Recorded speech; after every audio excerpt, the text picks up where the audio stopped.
Oh, fantastic. That one didn't make Tim laugh, though. Or Tim's doing something else. Well, it was about him. I've heard it before. All righty. Good morning, good afternoon, and good day. Welcome to another edition of the Digital Download, which is the longest running weekly business talk show on LinkedIn Live, now globally syndicated on the IBGN radio network. Today, we're solving the generational clash in the workplace. We have a special guest, Joanna Walker, to help us do just that. Founder of Point HR Consulting, Joanna brings a wealth of experience in corporate HR, specializing in strategic talent acquisition and development. But before we bring Joanna on, let's go around and introduce everyone. And while we're doing that, why don't you in the audience reach out to a friend, ping them, and have them join us? We strive to make the digital download an interactive experience, so audience participation is highly encouraged.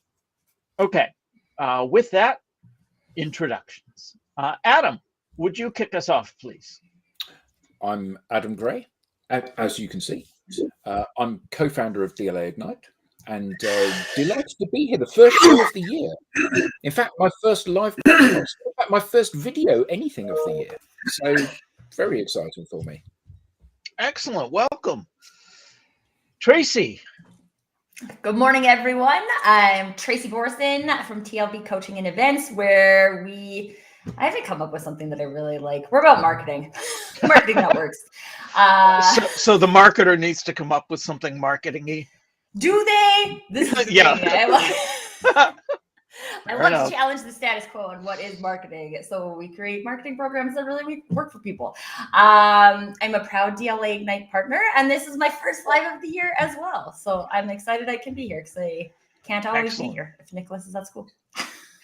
Before we move on, let's say hi to Andrew. Good morning, Andrew. Hi, Andrew.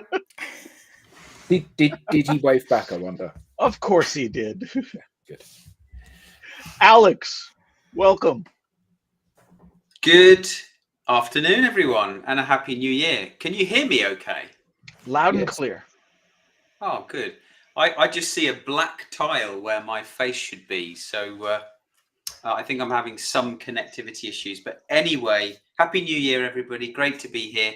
My name's Alex Abbott, also known as the Bearded Sales Guy. And I, too, am a proud partner of DLA Ignite.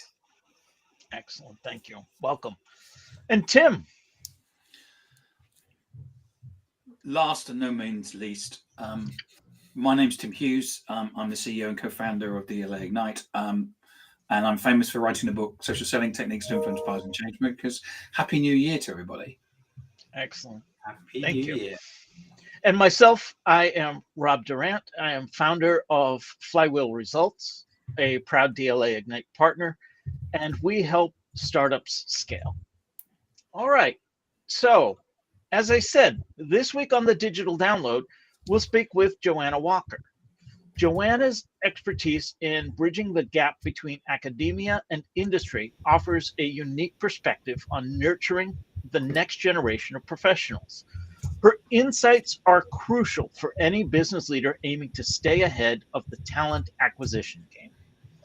Joanna, welcome. Thank you for being here. Thank you. I'm so excited to be here and chat all things, generational and campus. There we go. So Joanna, let's start by having you tell us a little bit more about you and how you got here. Sure. Well, Happy New Year and excited Happy to New be Year. here. And so I have been in the campus recruiting or talent acquisition space, I should say, for 13 years. And I like to say I've been in the people business for over 20, having worked with people in different functions. I started my career in outdoor education and somehow stumbled into teaching and then moved over to the recruitment space and had an awesome career, primarily working in campus recruiting and helping junior talent to find the internship and full-time roles that they want. And now I own my own consulting firm where I help companies build strategies so they can attract and retain top talent. Excellent. All right. So let's start with the foundational question then. Why aren't more organizations doing it? And by doing it, you and I had talked earlier about building internships and co-op programs. And really, that's the key to solving this generational gap. And we'll delve into that a little bit more. But let's start with that. Why aren't they doing it? Yeah, I think companies can feel like it's overwhelming, that they're unprepared, that it's too much work. There's always this element of like, what am I supposed to do with this intern for the next 5 weeks? And there's definitely ways where we can help companies build that strategy so they don't feel that way, that this person's just showed up and they don't know what to do with them. And I think that's why companies are afraid to start. But I think once they figure out there's a lot of value in having some junior talent coming in, they start to realize they can put in some programming and that helps their pipeline overall. And so I think it's exciting for them to work with young students. And but yeah, I think it's fear, quite frankly. Fear. So is it they simply don't know what to do? I think, yes, it's like unprepared. They don't know how to approach schools. They don't know how to find the right person. I think companies sit there and say, oh, my friend's neighbor's kid, I can just hire them. And that's what we nicely call the friends and family program. But I think there's other ways where you can attract students who are really excited about what you do and help them learn that craft so that they become an expert in what you do. And so if they even just look at the school that might be down the road from them and think about how can I attract students, 1, 2, 3 students who might want to come in for a summer internship or even a co-op or something that might be considered a part-time job over a semester, there's a great opportunity to bring in fresh eyes and new objectives, which is what these students are. And we all know that they are a new generation, which bring in those perspectives. Absolutely. Hey, Rob, I have a question based on that, because I agree that students and young talent can bring in different perspectives and fresh perspectives. But do you think, Joanna, maybe that's part of the fear as well, is that we don't necessarily have a culture as a business of welcoming those different perspectives, because that is something they bring with them? Yeah, I mean, I think particularly in this post-COVID world, our companies are struggling with this generation. And, like every new generation, they come in with their own perspectives and thoughts, and they know how to do things better than someone else. And there's an element of that we have to work around and help them understand that there's a way that corporations operate the way that they do. And certainly perspectives are welcomed. But I do think there's an element of also this generation likes to be heard, and they like to be, they like feedback. And I really appreciated that about them, is they're willing to ask hard questions, which I never would have done at that age. I was just excited to have a foot in the door. I was like, I'll do anything. And these students are coming in saying, you know what, I'm willing to really work, but I really want it to be a meaningful experience where I'm learning something that's real. And I'd like to get feedback and also offer my thoughts on that, on whatever the topics are that they're talking about. So yes, I agree with you. I think there's some of that element that can be very frustrating, and we all have to kind of learn to work together. There's 5 generations in the workplace these days. That's a lot of generations and different communication styles that we all have to operate within. One of the things you said is that they like to be heard. I know just in general, communication gap between generations is, some will say, oh, they're not speaking on the same level. We're not even speaking on the same platforms these days, are we? No. Yeah. Sometimes it's hard to get them to pick up the phone. We in training oftentimes would say, you can pick up this thing called the phone on your desk and call someone. You don't have to just email them or Slack or whatever channel you're using, because it's important for you to get to know these people because you work with them. And that's always an interesting conversation with them. I do find it funny that we're referring to them as them. Yes, they. Students. Which makes them inherently separate from us. Yeah. Yeah. On one side of the coin, I've hired my youngest son as an apprentice content creator, and that brings its own challenges. But on the other side, I had a really interesting conversation with a friend and once colleague of mine who is actually older than I am, but she's doing a role within an organization, in a smaller organization, as a sort of a partner director. Mhm. And she was saying how much she loves being in this young, vibrant, non-hierarchical organization that is actually going somewhere.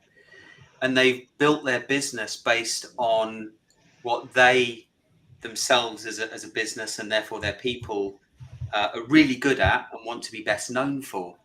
And sort of listening to this conversation that we're having, I'm thinking, but hang on, them are already employing us. Them as in them. And we're, they are probably having the same conversation about us.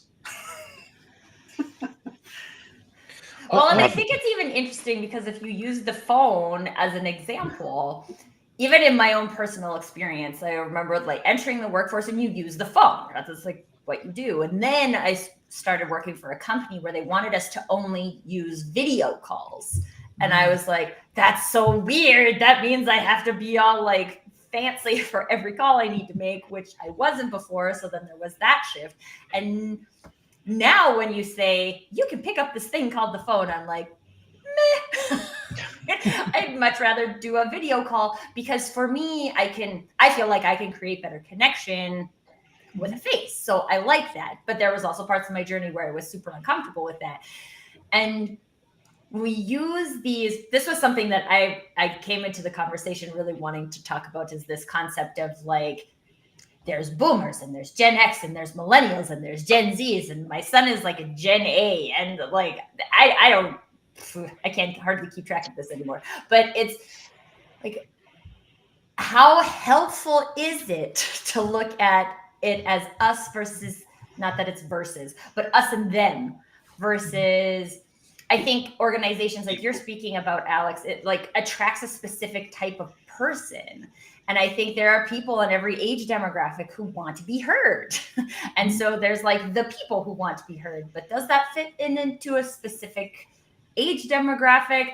I find it like very curious that it's the human brain loves boxes. So it's easy to box people into these categories. But I've also found I do personal branding, and I've worked with Gen Zs, I've worked with boomers, I've worked with a whole bunch of different people who want to own their personal brand because that's what they want, and it's not really dependent on their demographic. So I was wondering if there's like a mindset shift we need to make in this like separateness, but also awareness of the separateness that we need to maintain that makes this generational clash not so much of a clash. Or in your experience, what are some of the things that help kind of bridge that gap?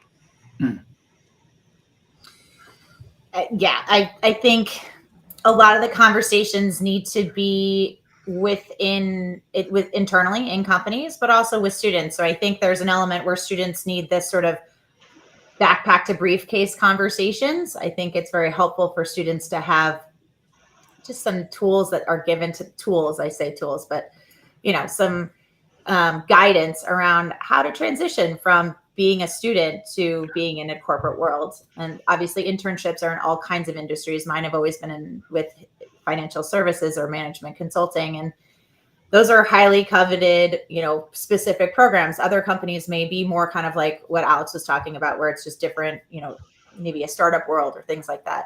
But I also think having conversations internally is really important because it's helpful for everybody to understand how communication happens. I mean, that's such a big piece of how companies operate. So what is the best way to communicate? How can you communicate to what we would consider a boomer or maybe the most senior leader at the firm? And I think it's really important that they're it's not just when the interns come in, okay, let's prepare for the summer interns, which happens a lot in every firm starting in May and June. But also throughout the year, like how can we just make sure that no matter what level you are and where you are in your career journey, that the communication is working, and it's not us and them, it's we are a part of all one team, and we're all kind of appreciated for the value and the contribution that we're making, depending on what it is. Might be the most, executive to the most maybe menial tasks. But isn't this about people who are already ensconced in an organization being open-minded enough to listen? So I'm an old person, and consequently, there's nothing that a young person can teach me, and I have all the answers, and don't you dare come in here with your no experience and tell me how to do things. And I think for a lot of people that are in their 50s and beyond, that's the kind of mindset that it's very easy to slip into. Mm-hmm. And I know that when I ran a design agency a few years ago, we had two people that came in as interns during what we have in this country called work experience. So in the last year at school, they go and do like 2 or 3 weeks working within a company. Mm-hmm. And often those people are, they go to local businesses, they go and start at the local businesses, and they end up sweeping the floor and making tea. And when these 2 instances, when people came into the organization, I sat down with them and I said, if you want to come here and make cups of tea and sweep the floor, we're not interested. If you think you might want to be a designer, you come and you work in the studio with other designers, and it'll be really hard work. We're not going to have you in for the school day. We're going to have you in from 8:30 till 5:30 every single day, and we'll treat you as if you're an employee. And both of those people we ended up hiring in the end when they had finished their exams. And what was really interesting is that the first of them we hired, she was sitting in the office listening to how things were beginning, and she said, "Can I have a word, please?" So I sat down with her and she said, "How on earth can you people answer the phone like that? This is what you need to say." Mm-hmm. We were like, "Oh my God, well, you can answer the phones from now on." So she started answering the phones, and customers were saying to us, "Who's this new person you've got? They're absolutely fantastic." And I think that part of this is about parking your own preconceptions and letting these people bring what they can bring, which is going to be different to what you bring. Clearly, they haven't got 40 years of working experience, but they have got a fresh perspective and a way of dealing with. Equally, we hired somebody else that seemed like they were going to be great, but there was a big disconnect. And this is the thing that kind of defaults me back to my old position. There's a big disconnect between what they considered hard work to be and what hard work really is. So, the idea that you've been at college, you've got your degree, you have a whole semester to do a project. But actually, this is the real world. You don't have a semester, you have a day, which means you need to knuckle under and get cracking and doing this. Oh, that's really stressful. Life is really stressful, unfortunately. And I think that there's, so it needs to be very much a two-way street, doesn't it, for learnings? Mm-hmm. I think that young people that come in, to expect them just to hit the ground running is unreasonable. It's different for you, Joanna, because you've been doing the job for, well, you're only young, so you've been doing the job for 10 years. But for most youngsters, when they come into the job, they've got no experience. So saying to them, you need to just talk to a customer, they've got no frame of reference for that. So they need coaching through that. But equally, I think the big advantage of having those people in, and businesses need to see this advantage, is that these people have no preconceptions. So they can start by saying, well, you're doing it this way. Why? Why don't you do it this way? And actually, the senior people, if they're looking to get a business benefit out of having young people in the organization, they need to be open to reinventing the wheel, don't they? That actually leads me to a question I wanted to ask you, Joanna. It seems pretty self-evident why the student would want to participate in an internship or a co-op. Mm-hmm. But why would a tenured professional want to support such a program, and why would an organization want to have such a program? Well, I think depending on the company, I think every company has opportunity for roles that differ in responsibility. So not everybody is going to do the same task forever in life, right? So I think people develop in their career. They might be promoted, they might get new responsibilities, and you have to sort of backfill some of this. And I think in looking at some of the more, what I would call junior roles, let's say like a coordinator, for example, or an assistant, or I don't know, whatever the maybe main level might be, the lowest level, those are opportunities for you to think about, how can I bring in some fresh talent who are likely very well educated, eager to learn, and want working experience. And so I think there's some opportunities in there to come in and think through the types of students that you might want who have unique experience. It doesn't mean you have to hire somebody that has a specific major unless that's what you need. Like if you need an engineer that does something specific, then that's a little different. But there's all kinds of students out there that can come in that want to learn and have this sort of apprenticeship style, which Adam, you were really talking about, is learning the craft and asking lots of questions, which this generation, in my opinion, is very good about asking questions. Everybody always has to get better at that. But I find that the students I interact with do ask lots of questions. And I think that's actually an opportunity for a leader to think through, how can I expand our brand, how we think about bringing talent in, who we want, and allow opportunities for more senior people at the firm to become mentors, essentially, which is also a great learning opportunity. I talked to a lot of mentors in my career who say, I learned more than I think my mentee did. Mm-hmm. Because I really learned about how to mentor. And so I think there's a lot of value in there from just having all kinds of generations and, diversity of thought. And that's partly coming in with the junior talent. Do you think reverse mentoring is something that's also that should happen? Reverse mentoring. I think that comes with the mentor relationship, mentor-mentee relationship. I think if you have a good relationship, it's hard. Sometimes mentors and mentees don't work well together, but the ones that do, I think they absolutely work back and forth in an organic aspect. And I do think it's very valuable. And I think mentors learn a lot because you think about how you speak to somebody, how you're helping them grow, what you can learn from them. Yeah, absolutely. I must say that when you say the word internship, that strikes terror into my heart. That's a fear.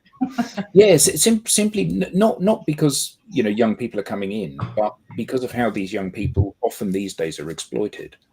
If you're going to come and work in my company, you'll be rewarded for working in my company because that's reasonable. I'm going to have high expectations of you. I'm going to ask you to behave a certain way and give me your time from start of the day to the end of the day. For me to say you're not going to be paid for that is obscene, isn't it? Absolutely. Sorry, the sun has decided to come out. Yeah. Well, go on. Draw the blinds if you need to. Yeah. But we see it so much these days, don't we? Where it's like the company are using slave labor and getting work for nothing, believing that the learning is enough.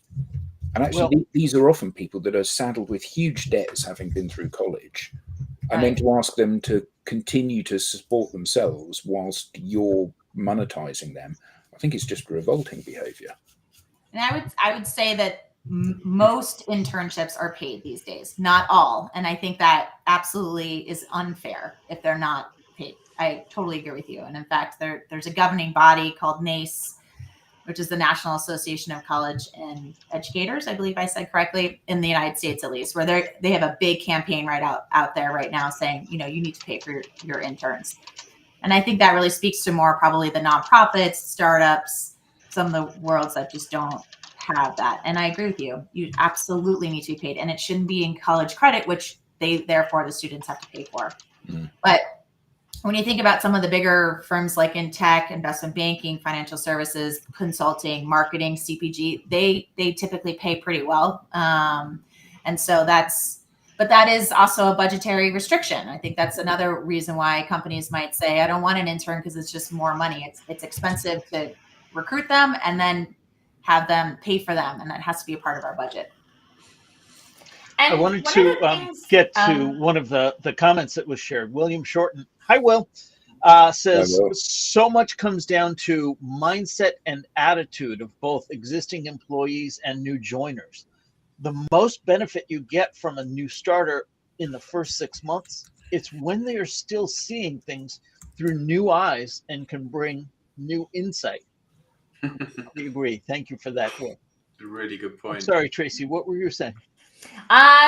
this brought up another question for me, and I think maybe fear people have, is that like Adam had interns, he ended up hiring his interns. What if you don't have the budget to keep somebody after? Is that unfair? Like, because I feel I don't hire people right now, but if I did, I feel like if I was going to have an intern, I would want there to at least be the possibility of them continuing their employment. And I feel like internship also by nature is supposed to be kind of date stamped.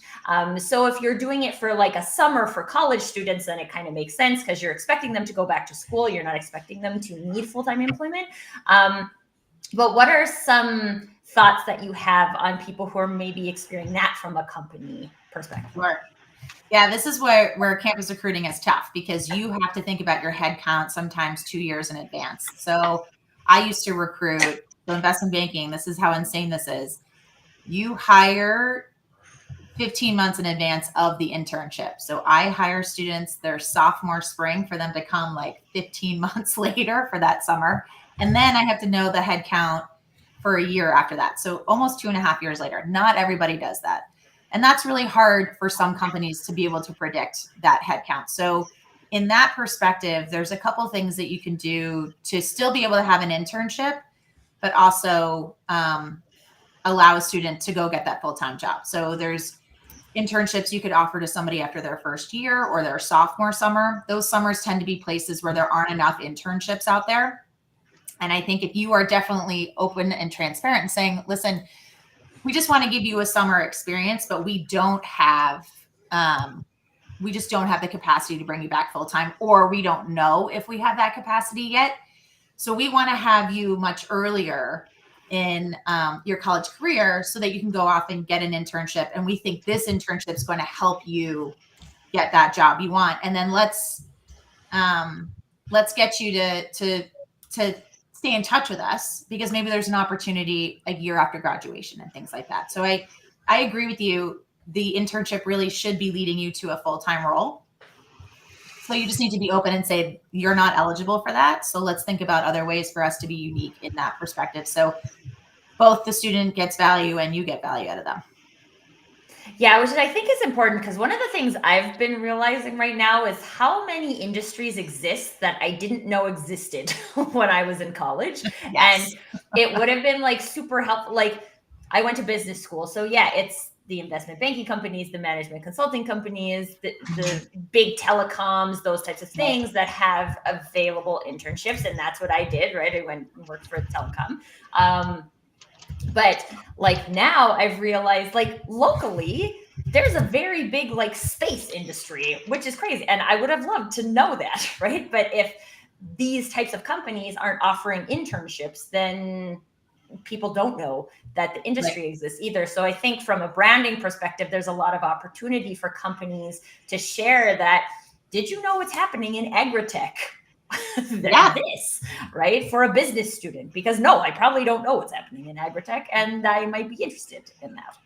I mean, absolutely. The brand awareness is huge because even if it's not something that you can give right away, like an internship, maybe it's something that someone's going to think about 3 years down after graduation or 8 years, or maybe they go get an MBA. I mean, coming in and just maybe doing a class with a professor is a great way to get exposure if you just don't need to have this internship. And career fairs used to be the thing we would go to, 20 some odd years ago when I was in college, but the career fairs, and they still exist. And I know people use them. So no, if that works for you, great. But I never saw a lot of success with that. And so it's a lot of effort to go in and really have to have these events to get students to get to know who you are, particularly in maybe more niche areas or new companies or small things that aren't like the cool, sexy things that you places that you want to work as they use that terminology. So I I've got wanted to share Andrew's comment. Andrew Yep. Slester writes, there are always people that are willing to share knowledge in any field they work in. Yeah. It is getting those people to the front of any organization to show any new starts that the company they have joined is willing to pass on the knowledge they need Good to point. grow within the company. Mhm. Excellent point. Thank you, Andrew. So on, Sorry, Alex. well, I guess it's related to that point. I was going to ask Joanna what tips you might have, or actually, no, not what tips, but what's your view if you've got very, different generations within an organization and you've got leadership,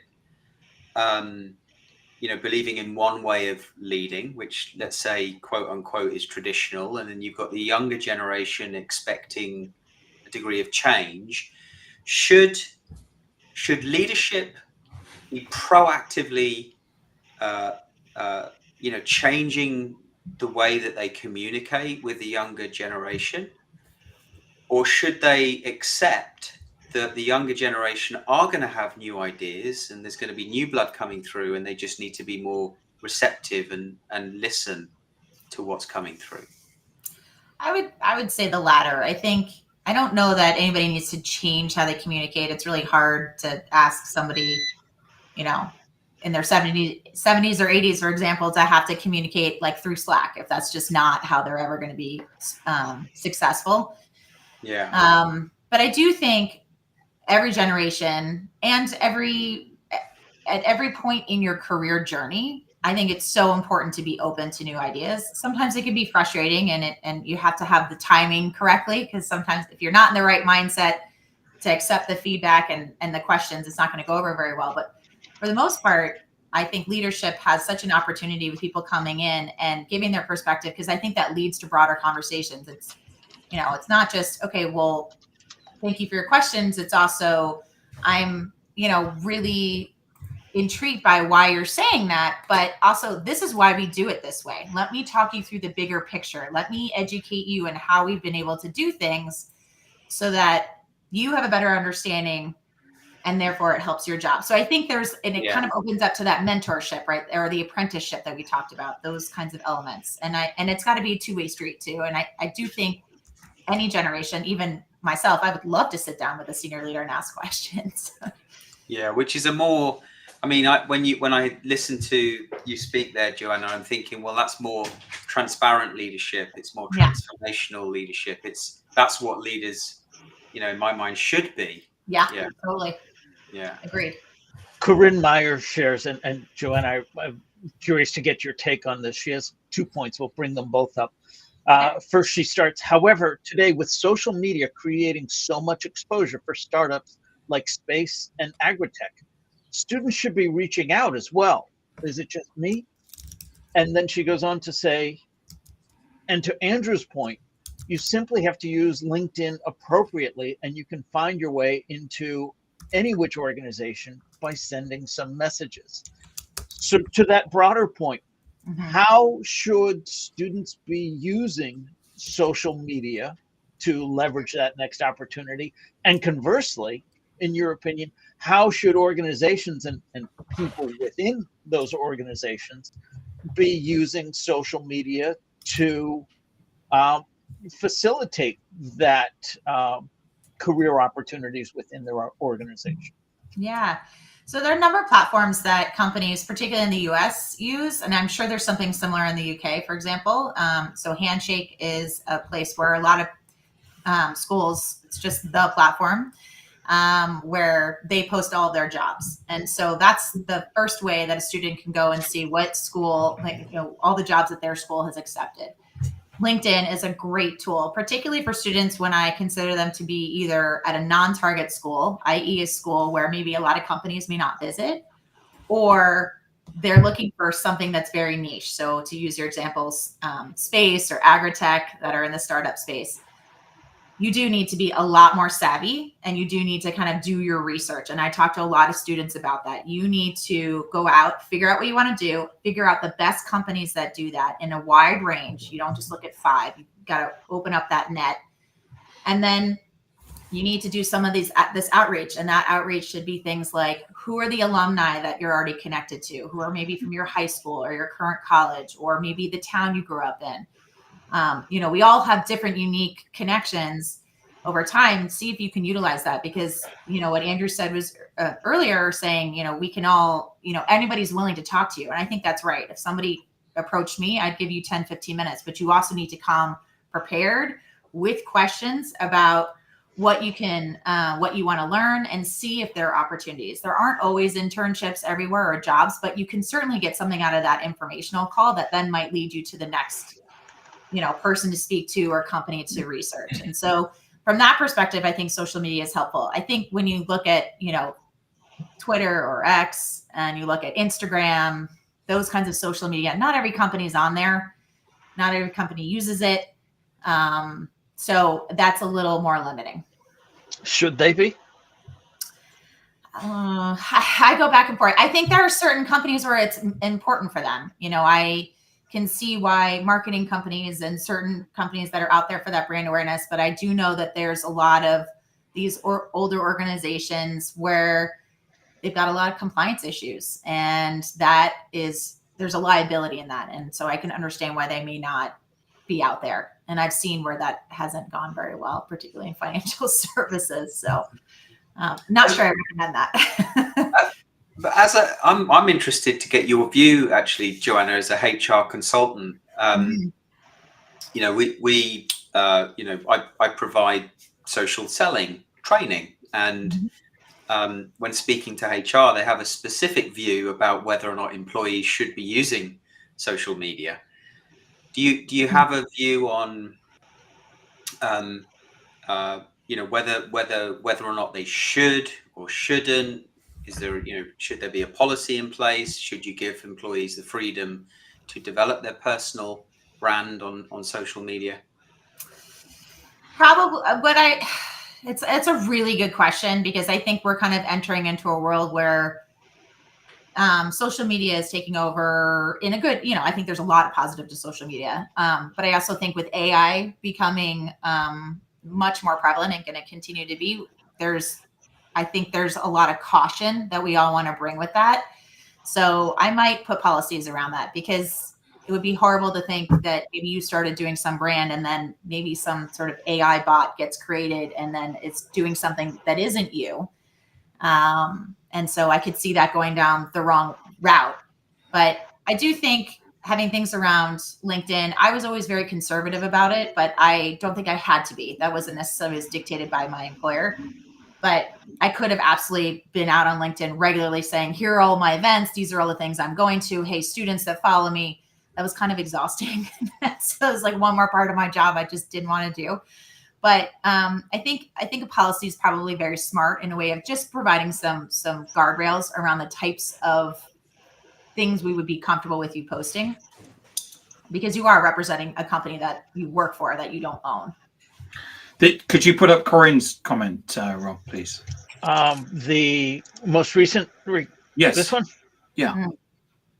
She says, thanks. Also, I did an interview with the general counsel of Ohio Northern University. She told me that they changed their social media policies for employees, that they want to motivate the staff to connect with the students to help them reach these opportunities via LinkedIn. That's great. I also know a lecturer in the Boston area who live streamed all his lectures. Oh. He was doing a marketing course, weren't you, Rob? And you yes.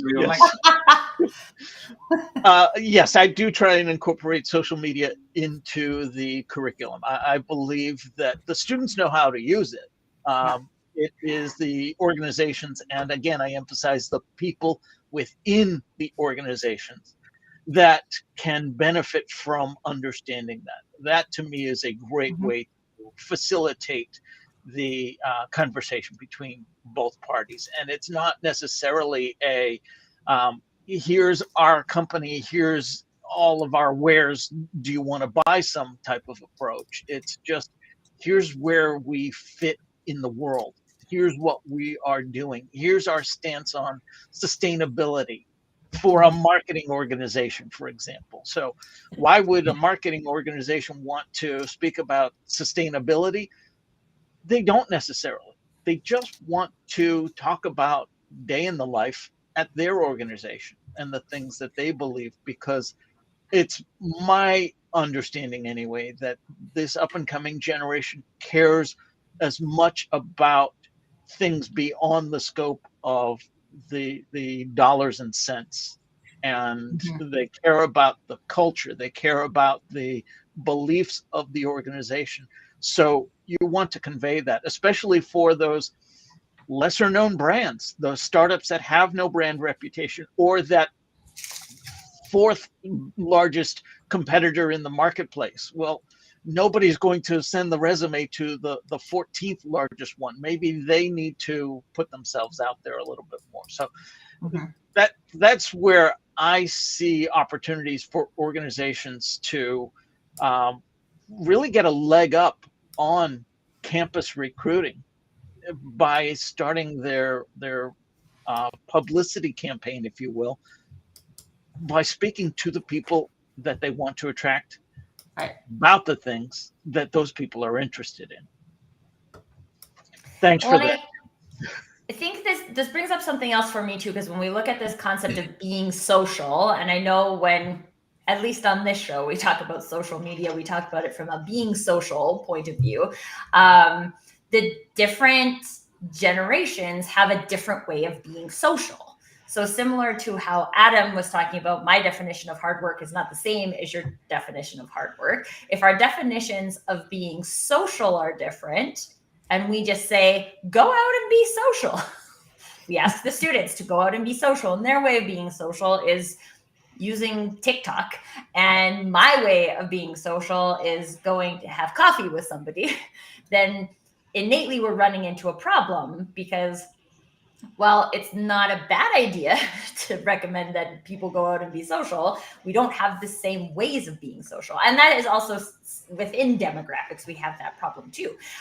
Introverts and extroverts define social activities differently. There's lots of different ways that people experience being social. And so if we're looking at this from a connection point of view, connecting students to companies, connecting students to opportunities, creating opportunities in organizations. What do we do with that? How do we broach the subject of, we really want people to be social, but we also need to give people the space to be social in their way and maybe create a new way of being social together? I've got a training program for that, Tracy.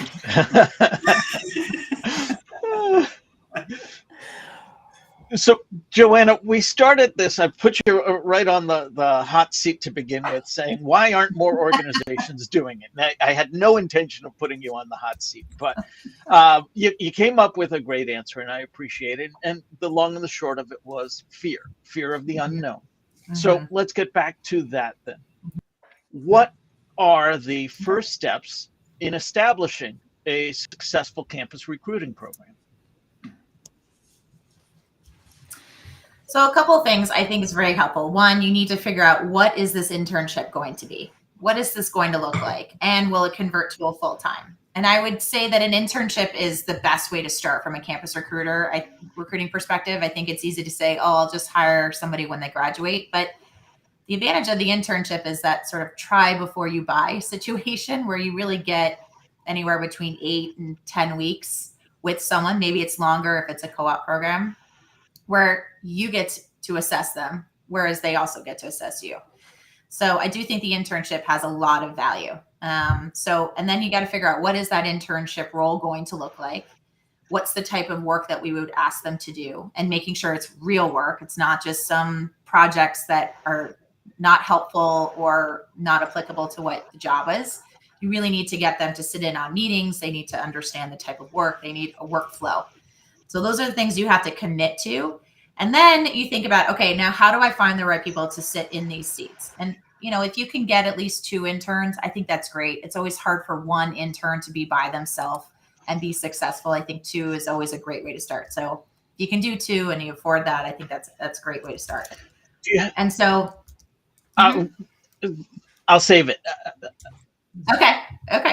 I was going to say that the next step would be, okay, now where do I find these students? So you might have some great colleges who are local to where you are right now. So obviously, if you're in New York City, there's a ton of options. But even if you're in Cleveland or you're in Denver or wherever, there are local schools that you can start to market to.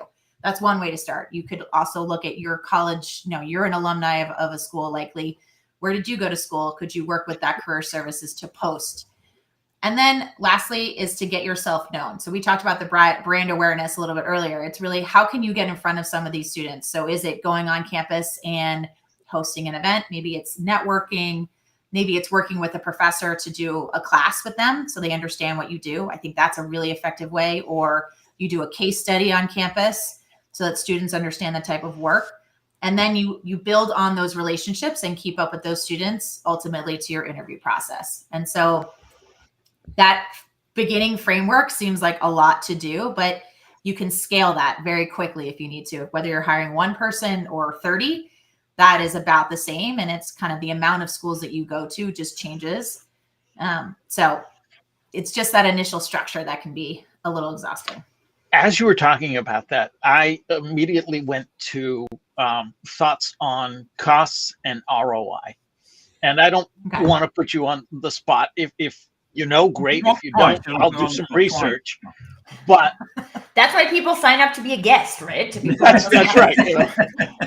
My gut is telling me that the cost for recruiting through an internship is significantly lower than the cost for recruiting cold. Again, that 14th largest competitor in the marketplace posting an opening for their entry line role in a company that nobody's heard of and a job that nobody's applying for, versus, and all the costs that go with it. Do you have any insights on the costs of recruiting for a permanent placement versus recruiting for an internship? So I would say that recruiting for an internship has definitely a cost. I think it just depends on what you want to do. Our recruiting budgets were huge in the sense because I was hiring so many people and we were going to so many places and hosting events. And if you're in that world, you're looking at hundreds of thousands of dollars. But if you are just starting out or that's not really in your budget, there is an expense, right? Because you are trying to attract the right people. You want to make sure you take them out, you get to know them. And then it's also an expense in the internship because yes, you're selling them to sign up for the internship, but you're also selling them in the internship so that they'll come back full time. So there's that true expense. I think that's better value for your money. If that's probably the better way I would say it versus kind of just hiring cold, like you mentioned, where you might post it a number of places, maybe use a headhunter and you hire somebody where they're kind of an unknown quantity. They may or may not do very well. They may not last very long at the company. And, that kind of a cost is much higher to the company because they may not be a long-term employee and therefore you have to start all over again. So I think that's the difference in how you spend your money. That makes huge sense to me because if I've been in a part of a lot of organizations who are like pretty consistently hiring, and the cost of posting, the cost of working with headhunters, the cost of turnover, like the turnover we used to see in that scenario was so high. We would have the number of people we hired for 3 months in a permanent role and then didn't continue with. You really should have just structured that as an internship. That would have made a lot more sense. Yeah, anyway, my brain is just going like, duh. So thank you for sharing that because I'm sure some other people are thinking that too. Absolutely. So what metrics or indicators do you use to gauge the success of a recruiting program? So I would say the first year, it's really hard to have these metrics, right? What you can look at is how many people applied to your job and how many came into your interviews and how many were hired. But year on year, what you'll start to be able to see is patterns and trends around where you're getting most bang for your buck, where types of students from certain schools, that are coming and applying for your jobs? How many more interviews are you offering? How many more internships are you offering? That's going to give you a lot of information. It's also going to help steer your strategy a little bit of like, where are you having more success? So maybe the school down the street doesn't work for you. So maybe that's a place where we just post, but we're going to lean in, and we're going to go into these 3 schools that we're really excited about, and we're prepared to spend more money on it. But because we're able to do that, because I have the metrics that show we've had much more success in hiring from these certain schools. And as these students come back full time, they become your ambassadors for those schools as well. So you start having an easier pipeline, and that helps your strategy until it doesn't work. And then you may have to pivot over time. So that's a lot of the ROI, and certainly your conversion from intern to full-time is your biggest metric to be able to watch, assuming that that's something you're able to offer, right? Is that full-time job. That's the biggest converter. If you give out 2 offers and they don't accept the full-time, that's a big red flag that something didn't work in your internship, and you need to figure out what happened. So with the rise of remote work, how has campus recruiting evolved? Yeah, so it's interesting. I think students are now probably tired-ish of Zoom, but they also appreciate the hybrid opportunities to meet with people. So, having Zoom coffee chats is much more the norm. And I think that's easier on companies. And I think that's easier on students who have a lot going on. I also think it means more companies can come to campus, right? Because they have this remote ability, and maybe there's one time that they'll invite people to meet with you live. Maybe they invite you to the office, or, someone's in town so they can host something. I do believe a hybrid strategy is your best bet if that's what you need to do, if you need to have a lot of remote, but you can do remote only. Just make sure that you're on video and that they see you're a real person and you see they're a real person. So how does that work then? Because I have always thought that when you first join an organization, there is that initial ramping up when you have the excitement and you're meeting people, and you're kind of, as somebody that works within the organization, it's easy for you to say, well, you just send Tim a message on Slack and then you jump on Google Teams with him or whatever. And it's like, okay, well, if you know that, you know that. But actually, I've just started at your company. I'm 20 years old or 23 years old or whatever it is. This is my first experience of the workplace. I'm sitting at home in the dining room at my parents' house, and I'm alone. I've no idea what I'm supposed to be doing. I've no idea who I'm supposed to be engaging with. I haven't got anybody that I can follow. If I come and work for you, Joanna, I can follow you around into meetings and things. I can kind of learn from watching you do. I can't do that. I have to actively message you saying, I'm supposed to be working in a team which is aligned to your team. I haven't got anything specifically I want to talk to you about, but is it all right if we have a talk? And you say, no, I'm really busy. Go away. So how does that work in the modern workplace with remote working and hybrid working? How do you take these people that are lost souls and integrate them into your organization? Yeah, I mean, and I think that was everybody got tested right during COVID about that. I mean, it was really hard. I ran 2 internships 2 summers in a row where these investment bankers were in their parents' basements, and that's tough. But I think there are things that you can put in place to make sure that somebody feels like a member of the team. It's not perfect, and it has to be constantly worked on.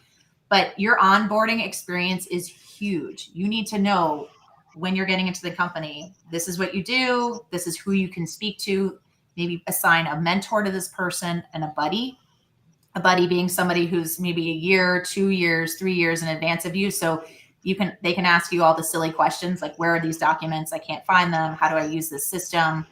All those kinds of things, because that's got to be your way to connect with people.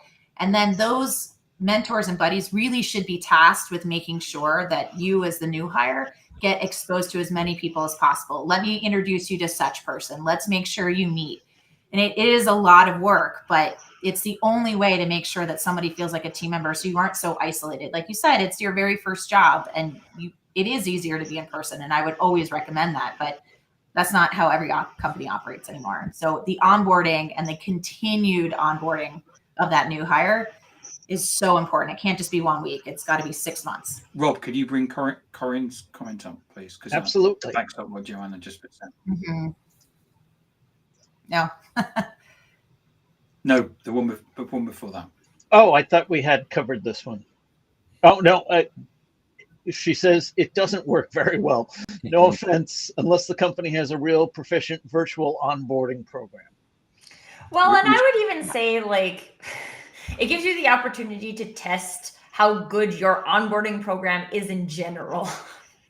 Because like one of the companies I used to work for did the like peer buddy, and that was in person, but we did the peer buddy and it worked really, really well. And there was a defined role of what your job is as a buddy coming in. Like this is like you help people find files, you touch base with people daily to see if there's someone they need to be introduced to. There was like a pretty well-defined structure for that. And it helped get people embedded into the organization. And these are types of things where I think there's more opportunity for companies to look at, okay, what do we do in real life that works very well? And how can we create something from a virtual perspective that can achieve the same thing? And there's probably some testing and there'll be things that don't work. But if you have the intention of doing that because you want to have a remote workforce, then that's another area where from a company perspective, you need to invest time, effort, and energy. Is how am I going to help a fully remote intern understand that they want to work here? And how do I help me understand that I want them to work here? What kind of access do I need to them? How do I need to talk to them? How do I need to measure their engagement and all of these different things? And I think sometimes, especially from an intern perspective, because an internship may have a defined end date on it, that we're just like, oh, an intern is here. Okay. Hi, intern. Here's some work for you to do. And I'm like, is that meeting our goal? Rob. Yeah. Joanna, this has been fantastic. Thank you so much for being a part of it. How can people get in touch with you? Well, I'd love to chat with anybody. They can find me on LinkedIn under Joanna Walker at Point HR Consulting, or you can email me at joanna@pointhrconsulting.com. I'd love to hear from you. Awesome. This has been another edition of the Digital Download. If you have something to say, we want to hear from you. You can find us at digitaldownload.live under the Be Our Guest section, or you can scan the QR code on screen. For those of you listening on radio, you can't scan the QR code on screen. Come join us on LinkedIn. Absolutely. For Joanna, for Adam, for Alex, Tim, Tracy, and myself, I want to thank everyone for being an active part of today's episode. And until next time, thank you all